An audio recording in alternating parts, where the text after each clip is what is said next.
Tervist, mina olen Eeva. Ja mina olen Kai ja meie esindame siis Haridus- ja Noorteametit, konkreetsemalt Education Estoniat. Ja täna siis räägime haridusest ja räägime sellest, mulle väga meeldis, et siin on juba väga mitmel korral see hariduse teema esile tulnud ja see, kui tähtis see on, et selles mõttes eeltöö on tehtud ja me räägime sellest, kui suur on rahvusvaheline huvi Eesti hariduse vastu ja toome teile alustuseks mõned näited. Et siin juba paari aasta tagant on see Timesi artikkel, taust oli siis see, et Times Education Report, see oli raport Briti parlamendile, mis pidi tooma maailmast kõige paremaid näiteid haridussüsteemidest ja Eesti oli seal kesksel kohal. Käisid siin uurimas ja peale seda on huvi Eesti hariduse vastu veelgi rohkem kasvanud. Ja siin on üks artikkel Lõuna-Koreast, sest nemad on üks riik, kes meid väga-väga tihedalt külastab ja kui jääb mulje, et Aasia riigid on väga digipädevad, siis tegelikult siin artiklis nad kajastavad, et Eesti tehnoloogiaharidus on valgusaastate kaugusel võrreldes Lõuna-Koreaga. Veel on, nagu näete, ilmunud Guardianis lugu Eesti haridusest, aga ka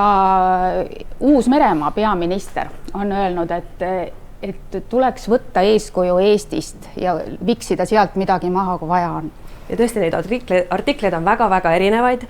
Üks konkreetne võib-olla selline kurioossem juhtum oli Vietnamist, kus siin samamoodi käidi uurimas meie haridussüsteemi ja artikkel tõi siis välja, et hoolimata sellest, et meil ei ole ihunuhtlust, on meie tulemused nii head. Ja. Et mis kellegile mulje jätab? Aga meile endale meeldib kutsuda meie programmi selliseks Eesti hariduse välissuhtluse väravaks. Ühest küljest sellepärast, et meieni jõuab väga-väga suur hulk päringuid üle maailma, mida kõike nad meilt ei küsi, nii et me näeme, mille vastu huvi tuntakse ja teisalt on meie ülesanne väga hästi tunda ka meie oma haridusmaastiku, mida teevad meie lasteaiad, mida teevad meie ülikoolid, koolid ja et me suudaksime need kontaktid luua just nende õigete ekspertide vahel. Kuidas me seda teeme? Valdavalt oma kodulehe kaudu, kus on meil väga-väga palju erinevat informatsiooni, inglisekeelset informatsiooni, hariduse taustast, esitlusmaterjalid esinejatele ja blogid, nii et kes ei ole meie kodulehte külastanud, siis väga soovitame. Aga natuke numbritest, et need on siis nüüd meie haridusstatistika, et kui palju meieni jõudnud on välisdelegatsioone, päringuid, kontakte ja siit näete, et nad tulevad igalt poolt. Näete, et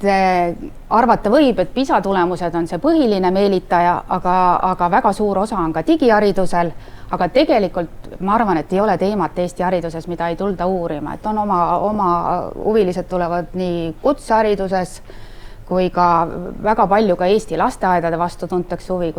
millist haridust antakse Eesti alushariduses ja nagu näete ka AI viimasel ajal aina suurem teema.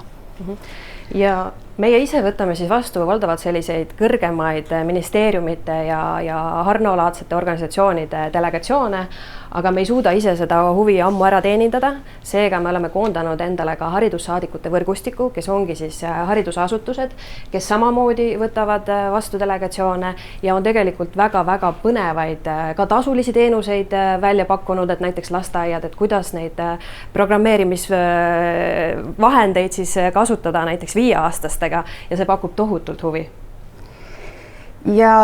nagu juba kõlas Kai jutus, tegelikult ka päris mitmed Eesti koolid juba võtavad tasu ja aina rohkem võtavad ja samal teel on ka Eesti lasteaiad, sest lihtsalt see huvi on niivõrd suur ja me olemegi julgustanud neid seda tegema.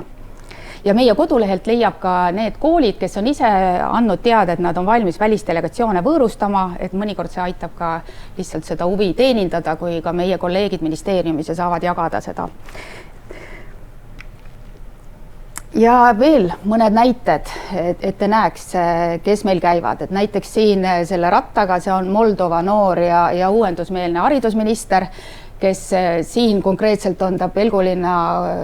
gümnaasiumis ja kelle lõppkokkuvõte visiidist oli see, et see kõik oli tohutult inspireeriv, aga samas ka tohutult hirmutav, sest ta nägi, kui suur töö tal ees on muutustega. Ja siin näiteks ongi siis Jaapanist eralasteaedade juhid, kes tulid siia siis meie alusharidust uurima ja kohtusid meie Tiigrite programmi juhiga, samuti Eliisi ettevõtte esindajaga ja külastasid ka meie lasteaedu. Ja just meil eelmisel nädalal oligi kohtumine alushariduse juhtidega, kus siis koolijuht või see lastejuht ütleski, et neil on jaapanlastega selline kokkulepe, et tulevad töövarjutama Jaapani lasteaiaõpetajad ja siis ka nemad saavad minna Jaapanisse, mis neile siis tehakse välja. ja tegelikult tahtsime tuua ka välja mõned näited, mis näitab, et loomulikult haridusinimeste, maailma haridusinimeste huvi meie hariduse vastu on hästi suur, aga tegelikult see huvi ulatub palju laiemalt. Et siin üleval näiteks on Korea selline organisatsioon, kes vastutab kogu hariduse infrastruktuuri, see tähendab siis ka hoonete eest, ja nad tulid siia uurima ja põhiliselt hoopis meie koolimaju, meie puitehitusfirmasid näiteks, et tegelikult hoopis selline huvi võib ka olla. Ja tegelikult proovime me ka ise käia väljas, eriti tore, kui need visiidid, kes siia tulevad, kutsuvad meid ka vastu külla. Selline asi juhtus hiljuti nüüd Rootsiga, kus me siis saime kutse maikuus Rootsi kõige suuremale haridusmessile, kus siis meie minister esines üle 2000-lisele publikule ja samuti Hendrik Salumiga, endise KAAG-i juhiga saime meie rääkida, et mis meie arvame, et Eesti hariduses on väga hästi. Ja siiamaani me näeme, et kui te nägite seda statistikat, et esimest korda sellel aastal Rootsi on meie number 1 külaline, läks Saksamaast ette, läks Lõuna-Koreast ette, et sellisel ise proaktiivselt väljaminekul võib olla väga suur efekt. Siin all paremal nurgas on Uruguay delegatsioon. Uruguay on siis Lõuna-Ameerika, ütleme, digihariduse suur eeskuju ja nende huvi samuti Eesti hariduse ja digiteemadel koostöö vastu on hästi suur ja samamoodi külastasid siin mitmeid koole ja peale seda on olnud meiega ühenduses ja tõesti tahaksid teha midagi edasi. Ja üks teema, mis meil oli aruteluks, et mis on kõige eksootilisem asi Eesti juures, et siin on Kariibi mere saarte külalised, käisid siin detsembrikuus eelmisel aastal ja kui see lumi hakkas sadama, te ei kujuta ette seda reaktsiooni, et sa ei saanud enam mitte midagi rääkida, sest nad ütlesid, et nad terve elu on unistanud, et nad saaksid lund näha. Et kuidagi osata seda eksootikat siin ära paketeerida ja kutsudagi neid, et tulge vaadake seda imet.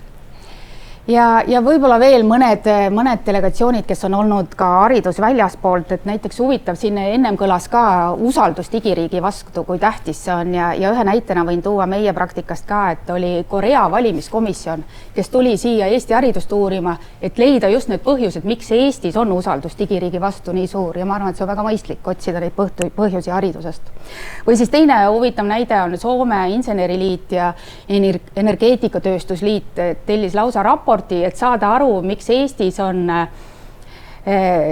inseneeriaharidus, digiharidus paremal järjel kui Soomes, et mida nad peaksid meilt üle võtma.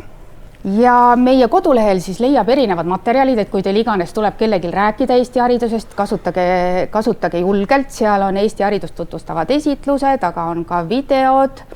Ja tegelikult oleme koondanud ka soovitused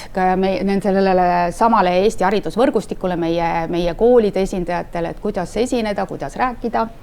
Ja tõesti, need lihtsalt teevad selle esinemise nii palju atraktiivsemaks, et alati ei saa tulla koolijuht rääkima, mida ta teeb selle autonoomiaga, aga mul on 2-3 minutiline koolijuhi video, mida ma saan kutsuda või mida teeb meie haridustehnoloog, kuidas meil andmed jooksevad, et need on kõik üleval meie YouTube'i kanalil ja taaskord, kui teil tuleb rääkida või tahate ise teada, siis soovitame need ära vaadata.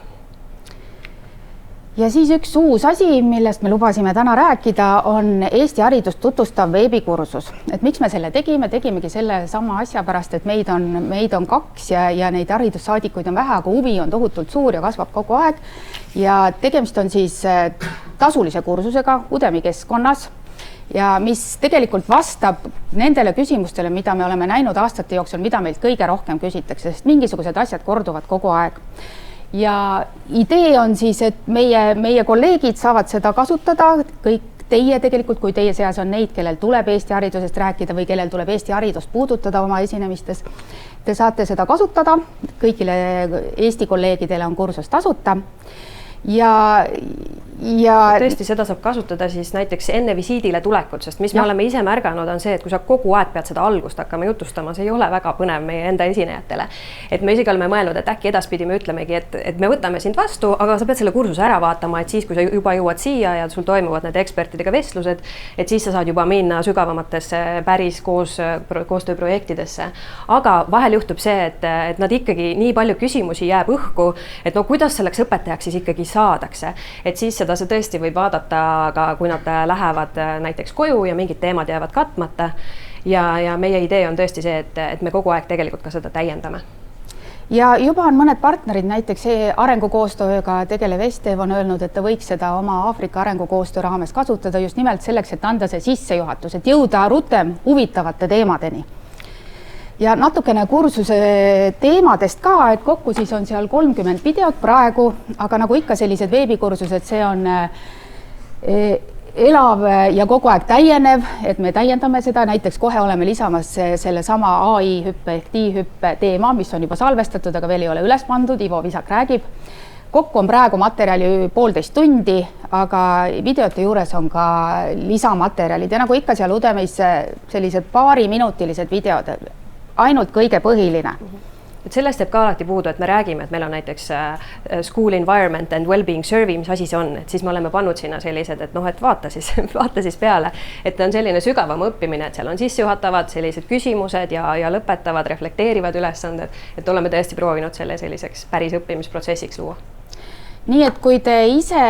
tahate seda kasutada, olete väga teretulnud, kui te teate kolleege, kellele see oleks kasulik või kui teil on võrgustikke, kus seda infot jagada, siis me väga ootame, et te jagate infot meie uuest kursusest. Ja nagu te siiamaani olete juba aru saanud kindlasti, et rahvusvaheline huvi Eesti haridusmudeli vastu on väga-väga suur. Meid küsitakse kõiksugu teemasid, on see siis, kuidas te meediapädevust õpetate, kuidas te rahatarkust õpetada, kuidas te kvaliteeti tagate, hariduse kvaliteeti, kuidas Progetiigri programm on viinud lasteaiad nii digipädevateks, nagu nad on. Ja mis me oleme näinud, et tegelikult meil on väga-väga palju erinevaid haridusteenuspakkujaid. Ja võib-olla natukene nagu olukord on see, et nad väga hästi ei tunne üksteist ja me olemegi siis võtnud endale selliseks ülesandeks, et koondada need erinevad teenusepakkujad haridusekspordi võrgustikuks, kus me siis saame nendega kokku ja eesmärk ongi, et esiteks nad tunneksid üksteist paremini ja et nad oleksid ka tugevamad, sest et kui tuleb päring sisse, näiteks jälle alusharidus, siis tegelikult nad ei taha ühte lahendust, nad tahavad teada, kuidas õpetajaks saadakse, nad tahavad teada, kuidas see arhitektuuriliselt see maja peaks välja nägema, mida teeb siis õpetaja oma autonoomiaga ja sellel võrgustikul justkui need kontaktid saavad juhtuma, saavad loodud ja selle võrra me suudame võib-olla nutikamad ka seda teenust pakkuda. Ja siin on võib-olla üks pilt meie eelmise nädala võrgustiku kohtumisest, tegime seda siis uuenevas rahvusraamatukogus ja veel fookuses oli siis selline ekspordi teekaardi täiustamine, et me kõik räägiksime ühte pilti ja kui me hakkame vormistama neid teenuseid, siis nad on justkui samas formaadis, mis tekitab riigi vastu ka rohkem usaldust. Nii et kokkuvõtteks huvi Eesti hariduse vastu on tõesti väga suur, et rääkige ka teie haridusest, kui julgustame teid ja oleme valmis selleks koostööd tegema, et tahame teid igati selles aidata. Ma arvan, et aitäh, me oleme väga hästi graafikus, et meile on küll aega küsimusi esitada, kui kellelgi on küsimusi.